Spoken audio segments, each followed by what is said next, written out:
श्री राम जय जय राम। श्री राम जय जय राम। श्री राम जय जय राम।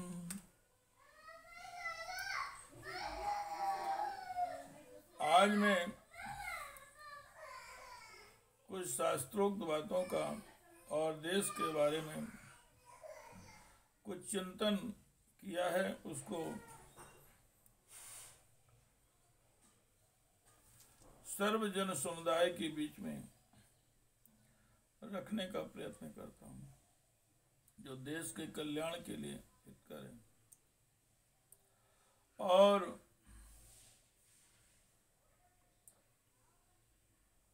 धर्मपरायण है।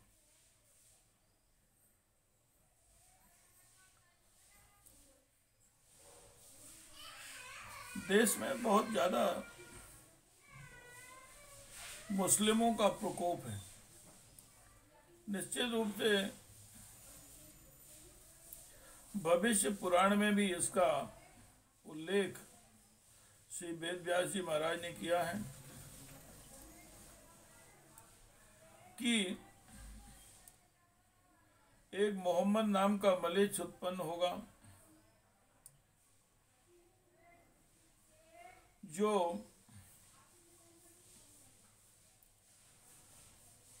धर्म के विरुद्ध कार्य करते हुए एक नया धर्म उत्पन्न करेगा और अपने शरीर के लिंग का अग्रभाग कटाएगा और निश्चित रूप से मलेच्छों के कृत्य करेगा और पूर्ण रूप से धर्म को समाप्त करेगा। पूरे संसार में धर्मों को विनाश करने का प्रयत्न करेगा और आपस में फिर लड़ लड़ के ये कौम समाप्त हो जाएगी, स्वतः ही समाप्त हो जाएगी। इस क्रम में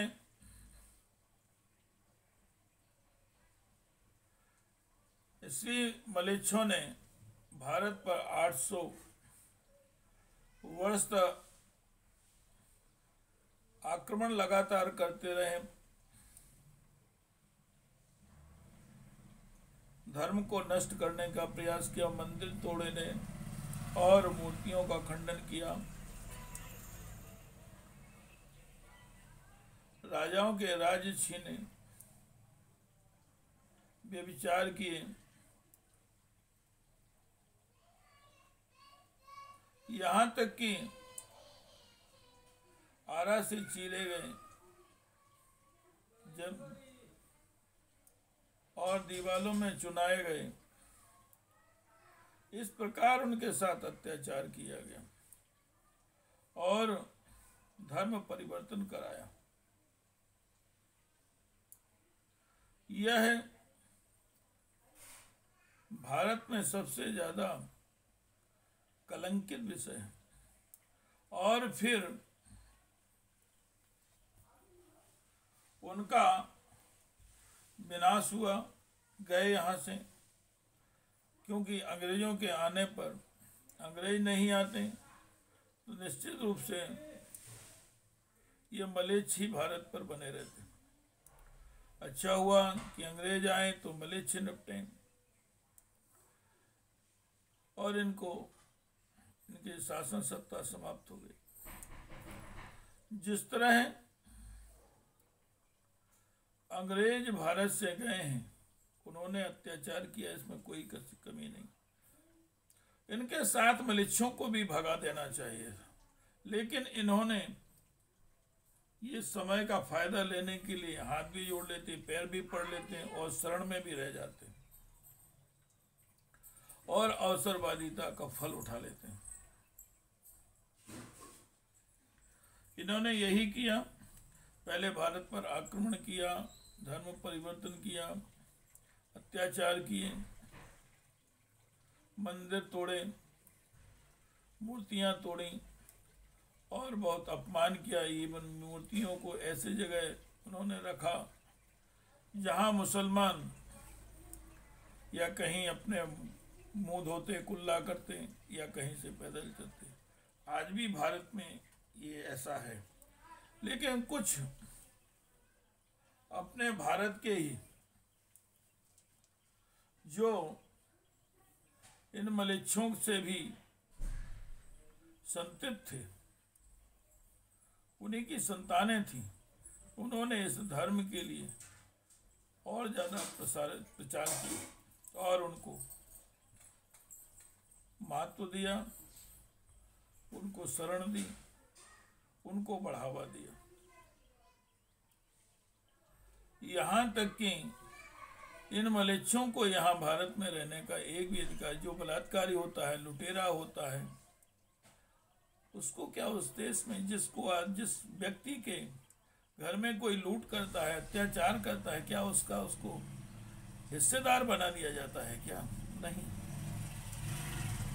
जो गांधी, जवाहरलाल, इन्होंने ये अत्याचार किया है, भारत के साथ किया है, इनको मुस्लिमों को बढ़ावा देकर इनका भारत का एक अंग मान लिया और संविधान में एक धर्मनिरपेक्षता जोड़ दी। किस बात का धर्मनिरपेक्ष, किस बात का हिस्सा इनका का जो पाकिस्तान दे दिया, किस बात का बना? इनको तो देश से भगाने की जरूरत है। ये किसी काम के नहीं। ये जहाँ जिस देश में रहेंगे उस देश के साथ उसी का खाएंगे और उसी को, उस धर्म के जो मलेच्छ धर्म है उसके अनुकूल सभी को इस्लाम बनाने के लिए उत्प्रेरित करेंगे और सबको काफिर कहेंगे। सिर्फ अपने अलावा किसी को धर्म को महत्व नहीं देंगे और वहाँ रहने नहीं देंगे।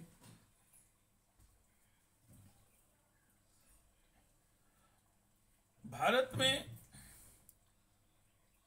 इन मलेच्छों को उनके धर्म के अनुकूल इन कांग्रेसी मलेच्छों ने अपनी वोट की राजनीति के चलते हुए वोट पाने के लिए मदरसों को अनुमति दे दी, वक्फ बोर्ड बना दिए, पूरी जमीन उनको दे दी, पाकिस्तान दे दिया, लाखों लाशों की सर पर बैठे हुए ये गांधी, नेहरू वगैरह, ये भी मुस्लिमों की औलाद थे, जो मलेच्छों की औलाद होने के कारण ने मलेच्छों जैसे कार्य किए, उनको बढ़ावा दिया। भारत में, पूरे भारत में इनको मदरसे खोलने की अनुमति दे बैठे, धर्म का प्रचार कर रहे, जो आतंकवादी बना रहे हैं। अगर आतंकवाद की समाप्ति करना है तो भारत से पूरे मदरसों को बंद करना चाहिए, जहां धर्म की शिक्षा के साथ आतंकवाद की शिक्षा दी जाती। मलेच्छों को भारत में रहने की एक तो अनुमति नहीं है, इनको वोट देने का अधिकार खत्म कर देना, जिनकी नागरिकता खत्म कर देनी चाहिए। ये हर बार रोजगार की मांग करते हैं, साधनों की मांग करते हैं और हर वर्ष एक नई फौज तैयार कर देते हैं। भारत का व्यक्ति 2 बच्चे रखकर खुश है। ये 12-12, 15 बच्चे पैदा करके, 20-20 बच्चे पैदा करके, 4-4 शादियां करके, और कहते हैं अल्लाह की देन है। देश की पूर्ण रूपेण अवनति के साधक हैं और ये सिर्फ जनता बढ़ाकर उस देश पर कब्जा करने की इनकी नीयत रहती है। इनको देश से भगाना चाहिए, क्योंकि ये देश के हैं ही नहीं, लुटेरे हैं। इस देश के नागरिक, किस बात की इनकी नागरिकता? और इस देश में अगर रहते हैं तो इनकी नागरिकता खत्म कर देनी चाहिए, इनकी वोट की राजनीति समाप्त हो जाए और पूरे संसाधनों जैसे कोई भी शासकीय सुविधा इनको देना वंचित रखना चाहिए। क्योंकि ये 2 बच्चे हैं तब तो ठीक है, इनको लेकिन सुविधाएं देना इनको बिल्कुल नहीं, मजदूरों की तरह रहें। यदि इनको ये सब देते रहें तो ये भारत पर एक दिन कब्जा करने की स्थिति में उत्पन्न हो जाएंगे और तुम्हारा हमारा विरोध करेंगे। इस बात का इनको रहने की इच्छा भी इजाजत किसने दी है? ये तो लुटेरे हैं, इस देश के नागरिक हैं ही नहीं। और जो परिवर्तित हैं, जिनका धर्मांतरण कराया गया है, यदि वो पुनः अपने धर्म में वापस आना चाहें, स्वेच्छा पूर्वक तो आ सकते हैं। उनको जो हिंदू को सुख सुविधाएं दी जाती हैं, नागरिकता दी जाती है, वो सब दी जाएगी। इनको इस देश में नहीं। अगर इनको मदरसे रखे गए, एक भी मदरसा रहेगा तो उतने ही आतंकवादी उत्पन्न होंगे।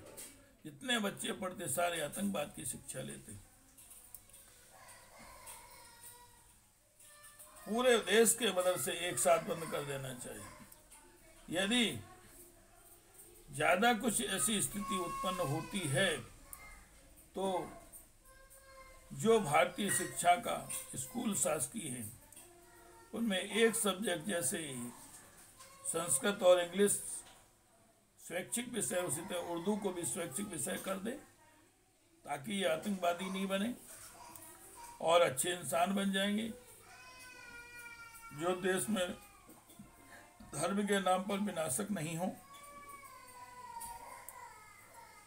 और स्वैच्छिक रूप से उस उर्दू सब्जेक्ट को इनके धर्म के अनुकूल उसको पढ़ाया जा सकता है। जिसको पढ़ना है पढ़े, नहीं पढ़ना नहीं पढ़े। लेकिन मदरसे, भारत में एक भी मदरसा की अनुमति नहीं होना चाहिए और एक भी मदरसा नहीं होना चाहिए। यदि देश में मदरसा रहा तो निश्चित रूप से आतंकवाद की शिक्षा और देश में आतंकवाद इसी तरह बढ़ता रहेगा और इसी तरह भारत में जनसंख्या पर नियंत्रण नहीं हो पाएगा। आज के लिए इतना ही।